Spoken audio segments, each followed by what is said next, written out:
I say I a lot, and I also say and a lot. I've been watching myself on the videos, but okay, back to what I was talking about. So, thank you for watching the channel. Thank you for supporting me.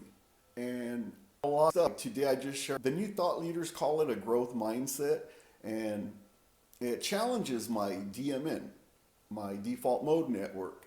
And these are all things that I learned listening to podcasts, and I'm going to tell you who the best podcaster out there is, in my opinion. A person that I listen to, I drive 450 hours a year. That's my commute time. And so I have grown since Jordan Harbinger was with this first show, and now it's the Jordan Harbinger show. Through him, I found out about Seth Godin, Carol Dweck.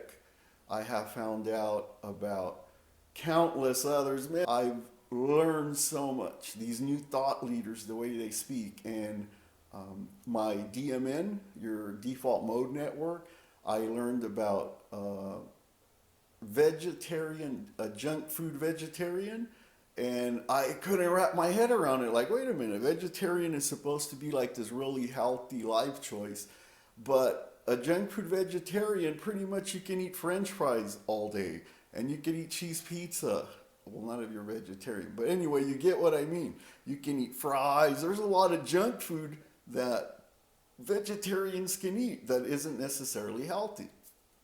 Leaders are people that have these great ways of saying things that I used to know how to say, like in a different way.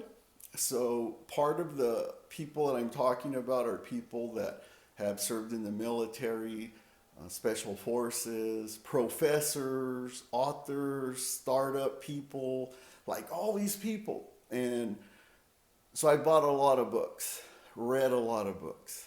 I love it. I get to work every day like with a fresh brain. I love being on a high information diet. I really do.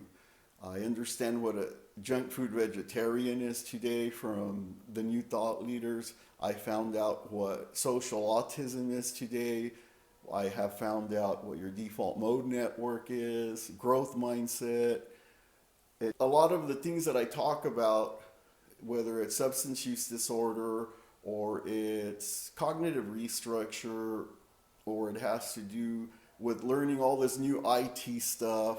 It's all about growing. It's all about, keeping things in front of you. But sometimes, my bad. So sometimes you just have to take this leap of faith and build your wings on the way down. I have videos that are faith based. I have a series called The Drive, and I don't know. I have this friend, uh, Dr. Gonzalez, and Dr. Gonzalez has been a mentor of mine for years. And Dr. Gonzalez said to me, I'm saying that because he just got his PhD. What are we in? May? Yeah, like right now.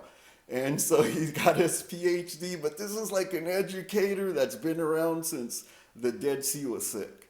And I know he won't get upset hearing me say this, but no, really, he's been an educator for a long time. I mean, since Burger King was a prince, this guy was a teacher, and he went all the way to superintendent, and then was able to detach. And then he said, you know what, I never got my PhD. Who goes back and gets their PhDs after the age of 50, right? But he did it while he was retired. Like, God, this guy just embodies the term growth mindset. And so I'm glad he's my mentor.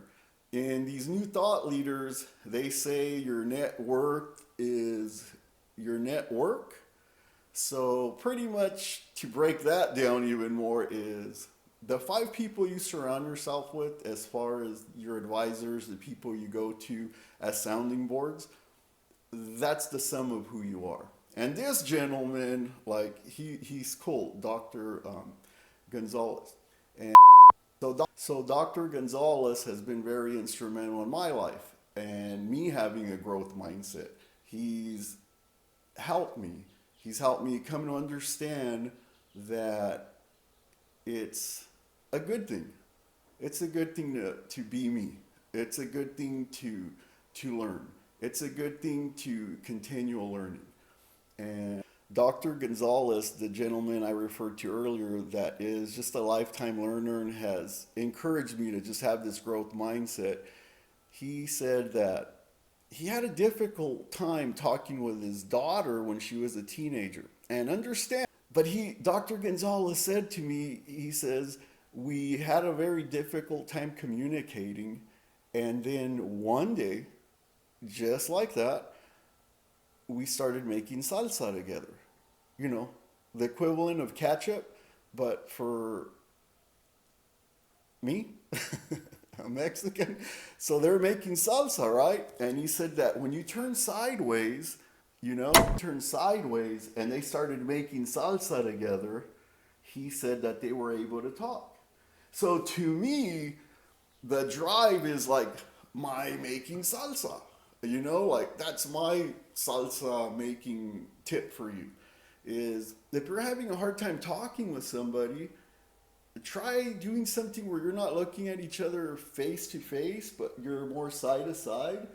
And that's something that I learned from him. So in the drive series, when I'm driving, it's just so much stuff just comes out. There's a lot of room for improvement. There always will be. There's no mistaking that.